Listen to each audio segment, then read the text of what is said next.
kita sangat prihatin jika masih terdapat diskursus publik saat ini yang berkecenderungan membenci negara, disinformasi yang disengaja, bahkan tanpa disadari, kalangan kampus yang mestinya rasional dan objektif juga kadang-kadang terkena imbas. Rumah ibadah yang seharusnya menjadi rumah bersama bagi umat beragama menjadi tempat yang terkadang memisahkan, menegasikan dan membuat blok antara sesama. Bahkan ujaran-ujaran kebencian atau hate speech justru dikumandangkan di tempat yang suci ini. Ini tentu bukanlah karakter mazhab Wasatiyah dan bukanlah ciri khas Islam di Nusantara. Kita sesungguhnya harus bersyukur Indonesia diberkati contoh bersejarah dari para ulama Wali Songo yang mendakwahkan Islam dengan mengkontekstualisasikan ajaran Islam dan menyesuaikannya dengan kenyataan ruang dan waktu yang terus berubah, sambil menyajikan Islam bukan sebagai ideologi supremasi atau kendaraan untuk penaklukan, melainkan sebagai jalan manusia untuk mencapai kesempurnaan spiritual. Sejalan dengan dakwah dan ajaran Wali Songo inilah, Islam berangsur-angsur mengakar di sebagian besar wilayah Nusantara dan memberikan kontribusi pada keindahan peradaban Nusantara dan kelestarian harmoni sosial. Kontekstualisasi ajaran Islam dan dakwah model Wali Songo ini pula yang membentuk wajah Islam Indonesia saat ini yang berbeda dengan sebagian besar dunia Islam.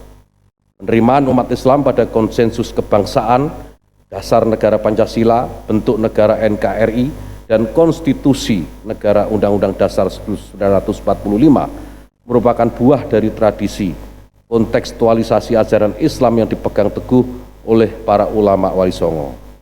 Karena itu saya mengapresiasi terbitnya Madhab Dakwah Wasatiyah Sunan Ampel dan pendirian Wasatiyah Center for Research and Publication yang merupakan ikhtiar untuk mendakwahkan Islam sebagai solusi bagi kemanusiaan dan rahmat bagi seluruh alam.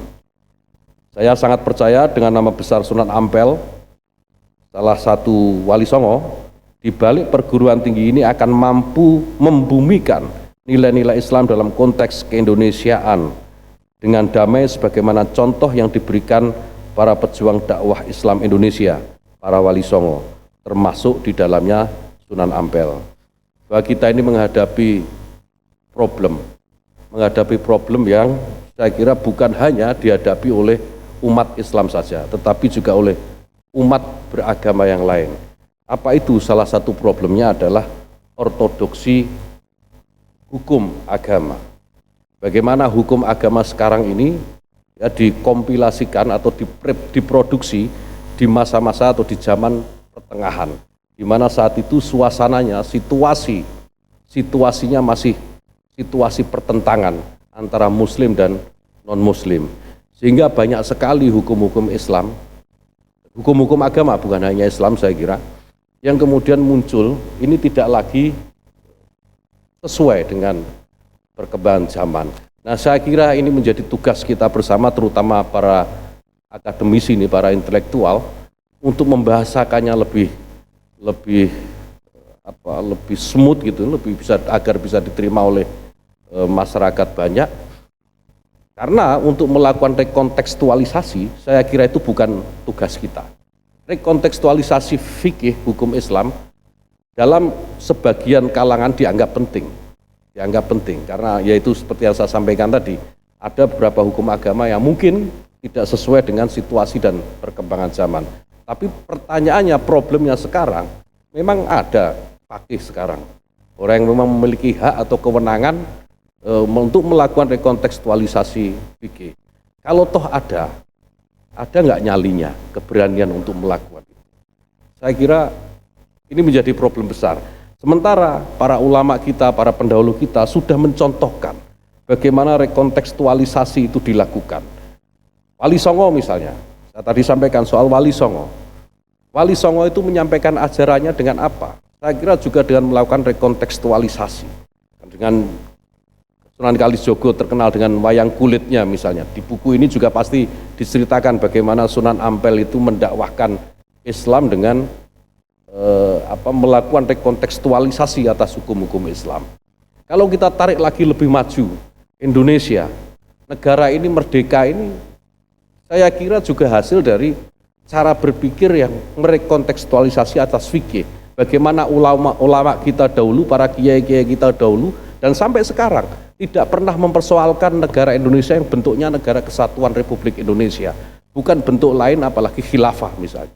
Ketika Bung Karno mendapatkan gelar Waliul Amri Ad-Doruri Bisaukah, saya kira itu juga pasti ada dasar fikihnya, tidak mungkin tidak.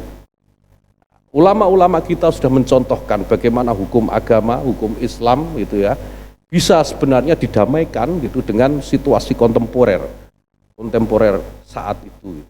Dan saya kira dengan melihat perkembangan zaman yang terus cepat gitu, berkembang dengan cepat gitu, sebagian orang mengatakan ini eranya disruptif gitu ya. Saya kira kita pun juga harus menyesuaikan konteks dari hukum Islam ini. Nah, kita berharap banyak, dan saya kira untuk itulah Allah SWT memberikan akal dan pikiran kepada kita untuk mau berpikir setidaknya.